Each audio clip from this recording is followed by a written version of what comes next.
MLA ಆಗಿರೋ ಪ್ರದೀಪ್ ಈಶ್ವರ್ ಅವ್ರ ಬಗ್ಗೆ ಏನೇನು ನಡೆದಿದೆ ಅಂತೇಳಿ ವಿವರವಾಗಿ ನಮ್ಮ ಗಂಗಾಧರ್ ಅವರು ಹೇಳ್ತಾರೆ. ಈಗ ಗಂಗಾಧರ್ ಕಾವೇಳಿ. ನಮಸ್ಕಾರ ಎಲ್ರಿಗೂ. ನನ್ನ ಹೆಸರು ಗಂಗಾಧರ್ ಅಂತ ಪಾಠಶಾಲೆಯಿಂದ ಅಧ್ಯಕ್ಷನಾಗಿ ಕೆಲಸ ಮಾಡ್ತಾ ಇದ್ದೀನಿ. ಎಜುಕೇಷನ್ ಅದು ಬಟನ್ ಆನ್ ಮಾಡಿ ಸರ್. ಅದರಲ್ಲಿ ಈ ಎಜುಕೇಷನ್ ಸಂಬಂಧಪಟ್ಟಿದ್ದು ನಾನು ಸುಮಾರು ಒಂದು ವರ್ಷದಿಂದ ನಮ್ಮ ಈ ಪಾಠಶಾಲೆಯಲ್ಲಿ ಹೋರಾಟ ಮಾಡಿಕೊಂಡು ಬರ್ತಾ ಇದ್ದೀನಿ. ಹಾಗೆ ನನಗೆ ಈ ಪರಿಶ್ರಮ PU ಕಾಲೇಜ್ ಮತ್ತು JE ನೀಟ್ ಅಕಾಡೆಮಿ, ಸೊ ಇದರ ವಿರೋಧವಾಗಿ ನಮ್ಮ ಸಂಸ್ಥೆಗೆ ಅನೇಕ ಕಂಪ್ಲೇಂಟ್ಸು ಬಂದಿತ್ತು. ಇದರ ವಿರೋಧವಾಗಿ ಏನಿದೆ ಅಂದ್ಬಿಟ್ಟು ನೋಡೋಣ ಅಂತ ನಾನು ಆಲ್ರೆಡಿ ಸುಮಾರು ಒಂದು ವರ್ಷದಿಂದ ನಾನು ಎಲ್ಲ ಕಡೆ ಯಾವ್ಯಾವ ರೀತಿ ಏನೇನಿದೆ ಅಂದ್ಬಿಟ್ಟು ಎಲ್ಲ ನಾನು ಫುಲ್ಲು ನೋಡಿ ಚೆಕ್ ಮಾಡಿ ಆಮೇಲೆ ನಾನು RTIಯಲ್ಲಿ ಪ್ರತಿಯೊಂದು ದಾಖಲೆಗಳನ್ನು ನಾನು ತಗೊಂಡು ನಾನು ನೋಡಿದಾಗ ಇದು ಮಾಡ್ತಾ ಇದ್ದಲ್ಲ ನನಗೆ ಒಂಥರ ಈ ಅಕ್ರಮವಾಗಿ ಇವರು ಮಾಡ್ತಾ ಇದ್ದಾರೆ ಅಂದ್ಬಿಟ್ಟು ನನಗೆ ಎಲ್ಲ ಕ್ಲೀನಾಗಿ ನನಗೆ ಗೊತ್ತಾಯಿತು. ಸೊ ಅದಾದಮೇಲೆ ನನಗೆ ಎಲ್ಲ ಪ್ರತಿಯೊಂದು ಎಲ್ಲೆಲ್ಲಿ ಏನೇನು ತೊಗೊಬೇಕು PU ಬೋರ್ಡಲ್ಲಿ ಎಲ್ಲ ಕಡೆ ನಾನು ತಗೊಂಡು ನೋಡಿದ ಮೇಲೆ ಈಗ ಅವರು ಈ ಉತ್ತರಹಳ್ಳಿಯಿಂದ ಕೆಂಗೇರಿವರೆಗೂ ಸುಮಾರು ಒಂದು 15 ಟ್ಯೂಷನ್ ಸೆಂಟರ್ಗಳು ನಡೆಸ್ತಾ ಇದ್ದಾರೆ. ಅದು ಎಲ್ಲಿ ಯಾವ ಥರ ಟ್ಯೂಷನ್ ಸೆಂಟರ್ ಅಂತ ಹೇಳಿದ್ರೆ, ಎಲ್ಲಿ ಕಾಂಪ್ಲೆಕ್ಸ್ ನೋಡಿದ್ರು ಯಾವ ಬಿಲ್ಡಿಂಗ್ ಖಾಲಿ ಇದೆಯೋ ಕಮರ್ಷಿಯಲ್ ಕಾಂಪ್ಲೆಕ್ಸನ್ನು ನೆಕ್ಸ್ಟ್ ಡೇನೆ ಬೋರ್ಡ್ ಹಾಕೋತಾರೆ. ಪರಿಶ್ರಮ JE ನೀಟ್ ಅಕಾಡೆಮಿ ಅಂತ ನೆಕ್ಸ್ಟ್ ಡೇನೆ ಎಲ್ಲ ಕಡೆ ಬೋರ್ಡ್ ಹಾಕೋತಾರೆ. ಸೊ ಅದೇ ರೀತಿ ಅವರು ಆ ರಸ್ತೆಯಲ್ಲಿ ಒಂದು 15 ಸೆಂಟರ್ಸ್ ಇದೆ. ಮತ್ತು ಈ BGS ಕಾಲೇಜ್ ಇದೆಯಲ್ಲ, ಈ BGS ಕಾಲೇಜು ಪಕ್ಕದಲ್ಲಿ ಒಂದು 6th ಫ್ಲೋರ್ ಬಿಲ್ಡಿಂಗ್ ಕಟ್ಟಿದ್ದಾರೆ. ಆ ಬಿಲ್ಡಿಂಗಲ್ಲಿ ಪರಿಶ್ರಮ PU ಕಾಲೇಜ್ ಅಂತ ಒಂದು 2 ವರ್ಷದಿಂದ ರನ್ ಮಾಡ್ತಿದ್ದಾರೆ. ಈ ಟ್ಯೂಷನ್ ಸೆಂಟರ್ ಬಂದು ಒಂದು 5-6 ವರ್ಷದಿಂದ ಮಾಡ್ತಿದ್ದಾರೆ. ಈ PU ಕಾಲೇಜನ್ನು ಬಂದವರು ಆ ಬಿಲ್ಡಿಂಗಲ್ಲಿ ವಿತೌಟ್ ಪರ್ಮಿಷನ್, ಯಾವುದೇ ಒಂದು ಪರ್ಮಿಷನ್ ಇಲ್ದಿರೋ ಇವರು ಎಷ್ಟು ರಾಜಾರೋಷವಾಗಿ ಇಷ್ಟು ಧೈರ್ಯವಾಗಿ ಇವರು ಮಾಡ್ತಿದ್ದಾರೆ ಅಂತ ಹೇಳಿದ್ರೆ, ಅವರಿಗೆ ಕೊಟ್ಟಿರೋ ಪರ್ಮಿಷನ್ ಬಂದು ಉಲ್ಲಾಳ್ ರಸ್ತೆಯಲ್ಲಿ ಮರಿಯಪ್ಪನ ಪಾಳ್ಯದಲ್ಲಿ ಮಾತ್ರ ಅವರಿಗೆ ಒಂದು ಪರ್ಮಿಷನ್ ಕೊಟ್ಟಿದ್ದಾರೆ ಅಷ್ಟೇ. ಸೊ ಅಲ್ಲಿ ಬಿಟ್ಟರೆ ಅವರಿಗೆ ಬೇರೆ ಎಲ್ಲೂ ಪರ್ಮಿಷನ್ ಕೊಟ್ಟಿಲ್ಲ. ಯಾವುದೇ ರೀತಿಯ ಒಂದು ಪರ್ಮಿಷನ್ ಎಲ್ಲೂ ತಗೊಂಡೂ ಇಲ್ಲ. ಅವರಾಗ ಏನು ಹೇಳಿದ್ದಾರೆ, ನಂದು ಪರ್ಮಿಷನ್ ಇದೆ, ಪರ್ಮಿಷನ್ ನಾನು ತೊಗೊಂಡಿದ್ದೀನಿ ಅಂತ. ಎಲ್ಲಿ ತೊಗೊಂಡಿದ್ದೀನಿ ತೋರಿಸಿ, ಯಾವ ರೀತಿಯಲ್ಲಿ ಪರ್ಮಿಷನ್ ತೊಗೊಂಡಿರೋ ತೋರಿಸಿ. ಅವ್ರು ತೊಗೊಂಡಿರೋದು ಬೇರೆ ಒಂದು ಟ್ರಸ್ಟಿಗೆ ತೊಗೊಂಡಿದ್ದಾರೆ ಅಷ್ಟೇ. ಟ್ರಸ್ಟಿಗೆ ಅದು ಸೀಮಿತ. ಟ್ರಸ್ಟಲ್ಲಿ ನಿಮಗೆ JE ನೀಟ್ ಮಾಡಿ ಅಂತ ಯಾರು ಪರ್ಮಿಷನ್ ಕೊಡಲ್ಲ, ಕಾಲೇಜ್ ನಡೆಸಿ ಅಂತ ಯಾರು ಕೊಡಲ್ಲ. ಟ್ರಸ್ಟ್ನ ನೀವು ಮಾಡ್ಕೊಂಡ್ಬಿಟ್ಟು ಎಲ್ಲ ಕಡೆ ನೀವು ಪರಿಶ್ರಮ ಅಂತ ಬೋರ್ಡ್ ಹಾಕೊಂಡ್ಬಿಟ್ಟು ನೀವೊಬ್ಬರು ಶಾಸಕರಾಗಿ ನೀವು ಈ ಥರ ಮಾಡ್ಬೋದ? PU ಕಾಲೇಜ್ ವಿತೌಟ್ ಪರ್ಮಿಷನ್ ನೀವು ರನ್ ಮಾಡ್ತಿದ್ದೀರಿ. ಇದು ಅಕ್ರಮವಾಗಿಲ್ವಾ? ಎಷ್ಟು 2 ವರ್ಷದಿಂದ ಎಲ್ಲರೂ ನೋಡ್ತಿದ್ದಾರೆ. ಎಲ್ಲ ಡೈರೆಕ್ಟರ್ಸು, ಎಲ್ಲ DDPಗಳು, ಎಲ್ಲ ಪ್ರಿನ್ಸಿಪಲ್ ಸೆಕ್ರೆಟರಿ ಕಡೆ ಒಂದು ಕಡೆಯಿಂದ ಎಲ್ಲರೂ ನೋಡ್ತಿದ್ದಾರೆ. ಇವತ್ತರೆಗೂ ಯಾರು ಇದ್ರ ಬಗ್ಗೆ ಯಾರು ಮಾತಾಡ್ತಿಲ್ಲ, ಯಾರು ಒಂದು ಆ್ಯಕ್ಷನ್ ತಗೊಳ್ತಿಲ್ಲ. ನೋಡಿ ಇದೇ ರೀತಿ ನೋಡಿ ಈಗ ಇನ್ನೊಂದು ಏನು ಮಾಡಿದ್ದಾರೆ ಅಂತ ಹೇಳಿದ್ರೆ, ಅವರಾಗವರು ವರದಿ ಕೊಟ್ಟಿದ್ದಾರೆ. ಒಂದು ಫಸ್ಟ್ ತಿಳುವಳಿಕೆ ನೋಟಿಸ್ ಕೊಟ್ಟಿದ್ದಾರೆ. ನಮ್ಮ ತಿಳುವಳಿಕೆ ನೋಟಿಸು ಪಾಪ ಈ ಚಿಕ್ಕ ಮಕ್ಕಳುಗಳಿಗೆ ಶಾಲೆಗಳಲ್ಲಿ ನಾಳೆ ಓದ್ಕೊಂಡ್ಬನ್ನಿ ಹಂಗೆ ಹಿಂಗೆ ಅಂತ ಕೊಡ್ತಾರೆ. ಈ ಪ್ರದೀಪ್ ಈಶ್ವರ್ಗೆ ಒಂದು ತಿಳುವಳಿಕೆ ನೋಟಿಸ್ ಕೊಟ್ಟಿದ್ದಾರೆ ಫಸ್ಟ್. ಸೆಕೆಂಡ್ ಟೈಮ್ ಒಂದು ತಿಳುವಳಿಕೆ ನೋಟಿಸ್ ಕೊಟ್ಟಿದ್ದಾರೆ. ಅದಾದಮೇಲೆ ಆ ತಿಳುವಳಿಕೆ ನೋಟಿಸ್ ಕೊಟ್ಟ ಮೇಲೆ ಅವ್ರು ಏನು ಮಾಡಿದ್ದಾರೆ, ನನ್ನ ಹತ್ರ ಎಲ್ಲ ಪರ್ಮಿಷನ್ ಇದೆ ಅಂತ ಹೇಳ್ತಾರೆ. ಪರ್ಮಿಷನ್ ತಗೊಳ್ಳೋಕ್ಕೆ ನನಗೆ ಕಾಲಾವಕಾಶ ಕೊಡಿ ಅಂದ್ಬಿಟ್ಟು ಅವರೇ ಕೊಟ್ಟಿದ್ದಾರೆ. ಈ ಪರಿಶ್ರಮ ಲೆಟ್ರೇಡಲ್ಲಿ ಅವರೇ ಪರ್ಮಿಷನ್, 1 ವಾರ ಕಾಲಾವಕಾಶ ಕೊಡಿ, ನಾನು ಯಾವುದೇ ರೀತಿ ಏನೂ ಡಾಕ್ಯುಮೆಂಟ್ಸ್ ತಗೊಂಡಿಲ್ಲ, ಡಾಕ್ಯುಮೆಂಟ್ಸ್ ತಗೊಳ್ತೀನಿ, ತಗೊಂಡು ಅಪ್ಲೈ ಮಾಡ್ತೀನಿ ಅಂತ ಹೇಳ್ತಿದ್ದಾರೆ. ಆಲ್ರೆಡಿ ರನ್ ಮಾಡ್ತಿದ್ದಾರೆ. ಈಗ ಬಂದ್ಬಿಟ್ಟು ನನಗೆ ಒಂದು 15 ದಿವಸ ಕಾಲಾವಕಾಶ ಕೊಡಿ ಅಂದ್ಬಿಟ್ಟು ನಮ್ಮಲ್ಲಿ DDP ಅವರಿಗೆ ಕೊಟ್ಟಿದ್ದಾರೆ. ಇದಾದ್ರೂ ಇವತ್ತರೆಗೂ ಅವ್ರು ಏನು ಪರ್ಮಿಷನ್ ತಗೊಂಡಿಲ್ಲ. ಯಾವುದೇ ರೀತಿ ಸರ್ಕಾರದಲ್ಲೂ ಅವರು ಒಂದು ಅರ್ಜಿನೂ ಹಾಕಿಲ್ಲ PU ಕಾಲೇಜಿಗೆ. ಅವರಿಗೆ ಇರೋದು ಪರ್ಮಿಷನ್ನು ಬರೀ 3 ಸೆಕ್ಷನ್ಗೆ ಮಾತ್ರ ಕೊಟ್ಟಿದ್ದಾರೆ ಸರ್ಕಾರದಲ್ಲಿ. PCMBಗೆ, PCMCಗೆ ಟೋಟಲ್ 3 ಸಬ್ಜೆಕ್ಟು 3 ಸೆಕ್ಷನ್ ಮಾತ್ರ ಅವರಿಗೆ ಕೊಟ್ಟಿರೋದು. ಒಂದು ಸೆಕ್ಷನ್ಗೆ 80 ಜನ ಮಾತ್ರ ಅವಕಾಶ ಇರುತ್ತೆ. ಸೊ ಇದು ಬಂದು 3 ಸೆಕ್ಷನ್ಗೆ 240 ಜನ ಆಗುತ್ತೆ. ಟೋಟಲ್ ಅವರು 745 ಜನನ ಅಡ್ಮಿಷನ್ ಮಾಡ್ತಾರೆ. ಇದು ಯಾವ ರೀತಿ ಹೇಳಿ, ಅವ್ರ ಸೆಕ್ಷನ್ಗೆ ಆಪ್ಷನ್ ಇರೋದು ಬಂದು 240 ಮೆಂಬರ್ಸ್ ಮಾತ್ರ. ಸ್ಯಾಟ್ಸಲ್ಲಿ ಎಂಟ್ರಿ ಮಾಡಬೇಕಾದ್ರೆ ಬರೀ ಅವ್ರಿಗೆ 80 ಜನ ಮಾತ್ರ ಅವಕಾಶ ಇರುತ್ತೆ. 80 ಜನ ಮೇಲಿದ್ರೆ ಅದು ಲಾಕ್ ಆಗ್ಬಿಡುತ್ತೆ. 80 ಜನ ಮೇಲಾದ್ರೆ ಲಾಕ್ ಆಗ್ಬಿಡುತ್ತೆ, ಆಟೋಮೆಟಿಕ್ಕಾಗಿ ಲಾಕ್ ಆಗ್ಬಿಡುತ್ತೆ, ಅದು ಓಪನ್ ಆಗಲ್ಲ. ಬಟ್ ಇವರು 240 ಜನ ಆದಮೇಲೆ ಇನ್ನು 500 ಜನ ಹೆಂಗೆ ಓಪನ್ ಮಾಡಿ ಹೆಂಗೆ ಇವರು ಸ್ಯಾಟ್ಸಲ್ಲಿ ಎಂಟ್ರಿ ಮಾಡಿದ್ದಾರೆ. ಸರ್ಕಾರಕ್ಕೆ ಇವರು ಯಾವ ತರ ಮಾಡಿದ್ದಾರೆ ನೋಡಿ. 500 ಜನನ ಇವರು ಯಾವ ರೀತಿ ಸ್ಯಾಟ್ಸ್ ಅಲ್ಲಿ ಎಂಟ್ರಿ ಮಾಡಿದ್ದಾರೆ ಅಂತ ಹೇಳಿದ್ರೆ, ಈ ಸ್ಯಾಟ್ಸ್ ಈ DDP PU ಬೋರ್ಡ್ ಅಲ್ಲಿ AD ಇದ್ದಾರೆ ಒಬ್ರು, ಗಿರೀಶ್ ಟೋನಿ ಅಂತ. ಸೊ ಅವ್ರು ಇನ್ಚಾರ್ಜ್ ಇದ್ದಾರೆ. ಸೊ ಅವರು ಇದನ್ನ ಯಾವ ರೀತಿ ಇವ್ರು ಓಪನ್ ಮಾಡಿ ಕೊಟ್ಟಿರ್ಬೋದು ಹೇಳಿ ನೋಡೋಣ. ಇದೇ ರೀತಿ ಎಷ್ಟು ಜನಕ್ಕೆ ಇವರು ಮಾಡಿ ಕೊಟ್ಟಿರ್ಬೋದು.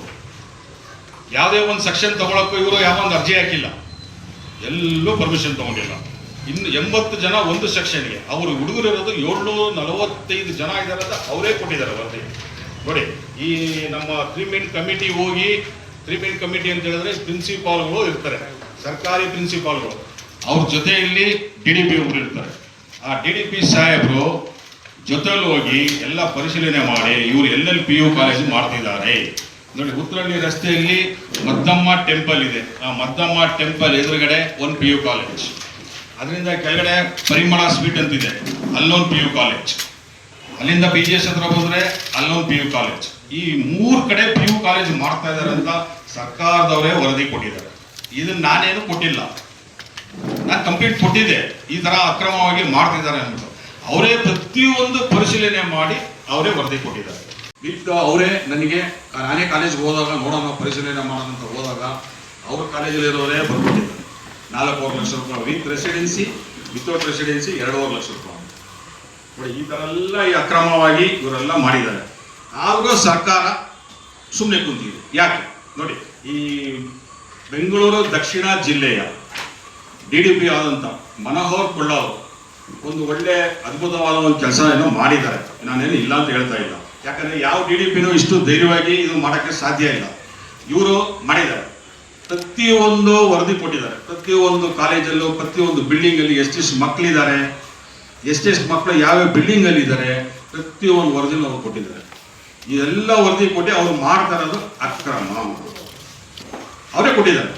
ಇದು ಯಾವುದು ಒಂದನ್ನು ಯಾವ ಒಂದು ವಿತೌಟ್ ಡಾಕ್ಯುಮೆಂಟ್ಸ್ ಅವರೇ 3 ಕಡೆ PU ಕಾಲೇಜ್ ನಡೆಸ್ತಿದ್ದಾರೆ. ಇದನ್ನ ನಾನು ಯಾವ ರೀತಿ ತಗೋಬೇಕು, ಯಾಕಂದ್ರೆ ಒಂದು DDP ಅವರಿಗೆ ಈ ಕಾಲೇಜ್ ಬಗ್ಗೆ ಏನೇ ಒಂದು ತಗೋಬೇಕಾದ್ರೆ ಅವ್ರಿಗೆ ರೈಟ್ಸ್ ಇರಲ್ಲ ಪಾಪ. ಅವ್ರಿಗೆ ಏನೇ ಇದ್ರೂ ಟ್ಯೂಷನ್ ಸೆಂಟರ್ಗಳಿಗೆ ಅವ್ರಿಗೆ ಅಧಿಕಾರ ಇರುತ್ತೆ. ಈ PU ಕಾಲೇಜ್ನೆಲ್ಲ ಏನೇ ಒಂದು PU ಕಾಲೇಜ್ ವಿರೋಧ ಕ್ರಮ ತಗೋಬೇಕಾದ್ರೆ ಇದು ಡೈರೆಕ್ಟರ್ ಇರುತ್ತೆ, ಪ್ರಿನ್ಸಿಪಲ್ ಸೆಕ್ರೆಟರಿ ಇರುತ್ತೆ. ಈ PU ಬೋರ್ಡ್ ಅಲ್ಲಿ ಎಷ್ಟು ಅಧ್ವಾನ ಆಗಿತ್ತು ಅಂದ್ರೆ ಸರ್, ಕಳೆದ ವರ್ಷ ಅಷ್ಟು ಅಧ್ವಾನ ಮಾಡಿಕ್ಕಿದ್ರು. ಈಗ ಒಂದು ದಕ್ಷ ಅಧಿಕಾರಿಗಳಿದ್ದಾರೆ, ಆ ದಕ್ಷ ಅಧಿಕಾರಿಗಳಿಗೆ ಕೆಲಸ ಮಾಡಕ್ ಬಿಡ್ತಾ ಇಲ್ಲ. ಡೈರೆಕ್ಟರ್ ಭರತ್ ಸರ್ ಅಂತ ಇದ್ದಾರೆ, ತುಂಬಾ ಒಳ್ಳೆಯವರು, ಅವ್ರಿಗೆ ಯಾವುದೇ ರೀತಿ ಒಂದು ಕೆಲಸ ಮಾಡಕ್ ಬಿಡ್ತಿಲ್ಲ. ಕರ್ನಾಟಕದಲ್ಲಿ ಟೈಗರ್ ಅಂತಾನೆ ಹೆಸರುವಾಸಿಯಾಗಿದ್ದಾರೆ ರಶ್ಮಿ ಮಹೇಶ್ ಮೇಡಮ್ ಅವರು, ಅವ್ರಿಗೂ ಕೈಕಾಲು ಕಟ್ಟಾಕ್ಬಿಟ್ಟಿದ್ದಾರೆ. ಹಾಗೂ ಇನ್ನೊಬ್ರು ಇದ್ದಾರೆ ನಮ್ಮ ಮೇಲೆ, ರೂಪಶ್ರೀ ಮೇಡಮ್ ಅಂತ ಆಡಳಿತ ನೋಡಿ, ಅವ್ರಿಗೂ ಕೈಕಾಲು ಕಟ್ಟಾಕ್ಬಿಟ್ಟಿದ್ದಾರೆ. ಯಾರಿಗೂ ಒಂದು ಏನು ಕೆಲಸ ಮಾಡಕ್ ಬಿಡ್ತಿಲ್ಲ. ಈ ತರ ಒಳ್ಳೆ ಆಫೀಸರ್ಗಳನ್ನ ಕೆಲಸ ಮಾಡಕ್ ಬಿಡ್ತೀರಾ, ಇನ್ಯಾರನ್ನ ಕರ್ಕೊಂಡ್ಬಂದು ಇಟ್ಕೊಳ್ತೀರಾ, ಇಟ್ಕೊಳ್ಳಿ. ಕಳೆದ ವರ್ಷ ಯಾರಿದು ಯಾವ ರೀತಿ ಬೋರ್ಡ್ ಆಗಿ ಅಧ್ವಾನ ಆಗಿತ್ತು, ಈ ಒಂದು ಹಂತಕ್ಕೆ ತಂದಿಟ್ಟಿದ್ದಾರೆ. ಇದು ನೋಡಿ, ನೀವೇ ನೋಡಿ, ಇದೆಲ್ಲ ಕೊಟ್ಟು 3 ತಿಂಗಳಾಗಿದೆ. 3 ತಿಂಗಳಾದ್ರೂ ಅವ್ರು ಏನು ಒಂದು ಪರ್ಮಿಷನ್ ತಗೊಳಕ್ಕೂ ಅವ್ರ ಕೈಲಿ ಬಿಡ್ತಿಲ್ಲ. ಯಾಕೆ ನೀವೇ ನೋಡಿ, ಇವ್ರು ಯಾವ ರೀತಿ ಸರ್ಕಾರದಲ್ಲಿ ಇದ್ಕೊಂಡು ಒಬ್ರು ಶಾಸಕರಾಗಿ ಈ ತರ ಮಾಡ್ಬೋದಾ? ಎಲ್ಲಾ ಕಡೆ ಹೋದ್ರೆ ನಾನು ಪರ್ಮಿಷನ್ ತಗೊಂಡಿದ್ದೀನಿ, ದೊಡ್ಡದಾಗಿ ಹೇಳ್ತಾರೆ. ನೆಕ್ಸ್ಟ್ ಅಡ್ಮಿಷನ್ ಸ್ಟಾರ್ಟ್ ಆಗಿದೆ, ಹೋಗಿ ಸೇರಿ ಅಂತ ಹೇಳ್ತಾರೆ ಸ್ಟೈಲ್ ಆಗಿ.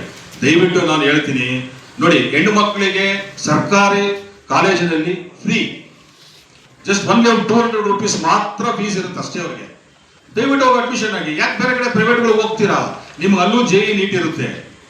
ಕೆಲವು ಕಾಲೇಜುಗಳಲ್ಲಿ ಫಸ್ಟ್ ಪೀರಿಯಡ್ ತಿರ್ಗಾ ಸಂಜೆ, ಬೆಳಿಗ್ಗೆ ಸಂಜೆ ಇರುತ್ತೆ, ಸಂಜೆ ಇರುತ್ತೆ ಒಂದೊಂದು ಪೀರಿಯಡ್. ಅಲ್ಲೂ ನಿಮ್ಗಿದೆ. ಬಾಯ್ಸ್ಗೆ ಎಷ್ಟು? ಬರೀ 3,500 ರೂಪಾಯಿ ಮಾತ್ರ ಫೀಸ್ ಒಂದು ವರ್ಷಕ್ಕೆ. ಅದನ್ನ ಬಿಟ್ಬಿಟ್ಟು ಇವರು ಓದ್ಬಿಟ್ಟು 4 ಲಕ್ಷ 4.5 ಲಕ್ಷ ಕೊಟ್ಬಿಟ್ಟು ಅವ್ರ ಮಕ್ಕಳು ಹೇಳಿದ್ದಾರೆ ಸರ್, ಬೆಳಿಗ್ಗೆ 6 ಗಂಟೆ ಹೋದ್ರೆ ಸಂಜೆ 8 ಗಂಟೆವರೆಗೂ ಕೊಡಾಕ್ತಾರೆ. ಕಳೆದ ವರ್ಷ ನಿಮ್ಮ ಕಾಲೇಜಲ್ಲಿ ಎಷ್ಟು ಜನ ಇದ್ರು, ಈ ವರ್ಷ ಎಷ್ಟು ಜನ ಬಿಟ್ಟು ಹೋಗಿದ್ದಾರೆ? ಯಾಕೆ ಹೇಳಿ? ಪೇರೆಂಟ್ಸ್ಗಳು ಮನೆಗಳಲ್ಲಿ ಪಾಪ ಏನ್ ಮಾಡ್ತಾರೆ, ಮಕ್ಕಳುಗಳು ಮೊಬೈಲ್ ಆಡ್ತಾರೆ, ಅದಾಡ್ತಾರೆ, ಇದಾಡ್ತಾರೆ ಅಂದ್ಬಿಟ್ಟು ತಗೊಂಡಾಗ ಹಾಕ್ತಾರೆ. ಒಂದು ವರ್ಷಕ್ಕೆ ಮಕ್ಕಳು ಯಾವ ತರ ಡಿಪ್ರೆಷನ್ಗೆ ಹೋಗಿದ್ದಾರೆ ಅಂದ್ಬಿಟ್ಟು ಫಸ್ಟ್ ಅದನ್ನ ನೋಡಿ ಕರ್ಕೊಂಡೋಗ್ಬಿಟ್ಟು ಬೆಳಿಗ್ಗೆ 6ರಿಂದ ರಾತ್ರಿ 8:30ವರೆಗೂ ಮಕ್ಕಳು ಯಾವ ಒಂದು ಆಟದ ಒಂದು ಗೇಮ್ಸ್ ಇರಲ್ಲ, ಒಂದು ಎಂಥದ್ದು ಇಲ್ಲ ಅವ್ರ ಕಾಲೇಜಲ್ಲಿ. ಬೇರೆ ಇದೆ ಆ ಹಾಸ್ಟೆಲ್ ಅಂದ್ಬಿಟ್ಟು ಊಟ ತಂದಾಕ್ತಾರೆ.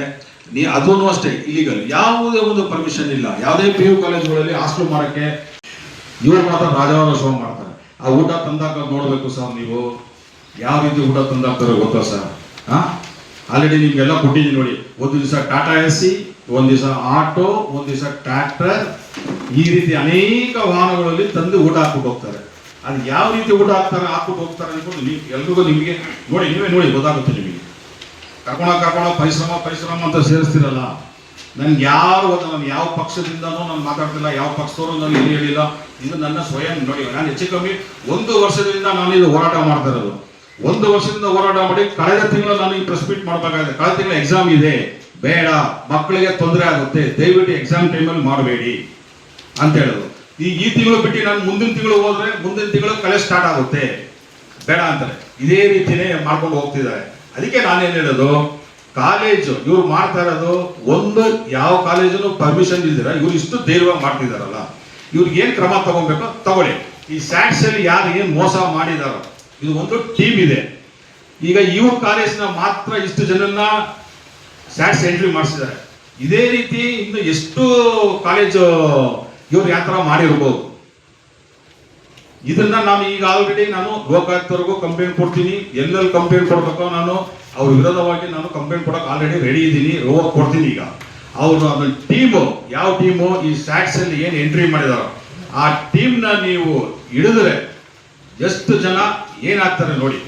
ಅವ್ರಿಗೆ ಯಾವ ರೀತಿ ಶಿಕ್ಷೆ ಆಗ್ಬೇಕೋ ಆ ರೀತಿ ದಯವಿಟ್ಟು ನಿಮ್ಮ ಮಾಧ್ಯಮ ಮುಖಾಂತರ ನಾನು ಏನು ಕೇಳೋದು, ಅವ್ರು ಏನು ಮಾಡ್ತಿದ್ದಾರೋ ಒಂದು ಕಾಲೇಜು ಯಾವುದು ವಿತೌಟ್ ಪರ್ಮಿಷನ್ ರನ್ ಮಾಡ್ತಿದ್ದಾರೆ.